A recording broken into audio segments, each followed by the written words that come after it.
Hi guys, just a little bit about mast cell activation syndrome, which is commonly shortened as MCAS.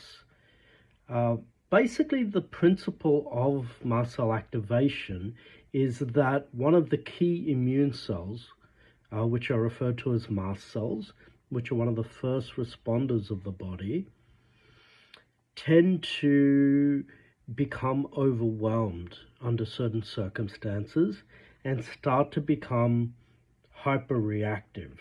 And instead of having a targeted response, such as when the body is faced with some kind of severe foreign invader, it tends to develop non-specific responses to a number of things. And so patients with mast cell activation can have a range of symptoms from fatigue to itch to abdominal pain and brain fog.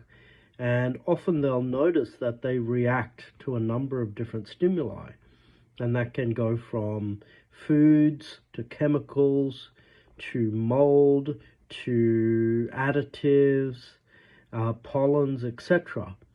And the way in which it differs from allergy is generally allergy develops to a specific compound. So certain people have peanut allergy or pollen allergy, while people with MCAS will often react to a range of different things. And so initially the main diagnostic criteria for MCAS was based on a blood test called tryptase. And only when that blood test was elevated or went up by 30% over baseline would doctors diagnose mast cell activation syndrome. However, more recently there's been something called the consensus criteria 2, which was developed by Dr. Larry Afrin with many other doctors such as Dr. Tanya Dempsey and Dr. Lawrence Weinstock.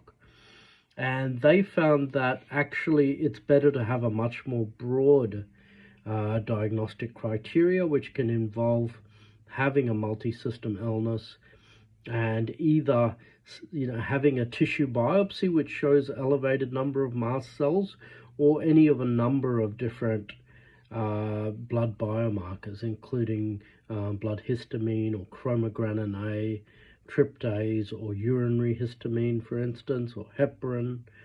So this seems to be a much more sophisticated diagnostic criteria, and just recently that same group have brought out a review paper looking at the experience after the first 6 years of using this consensus 2 criteria, and it seems that it hasn't led to any overdiagnosis at all.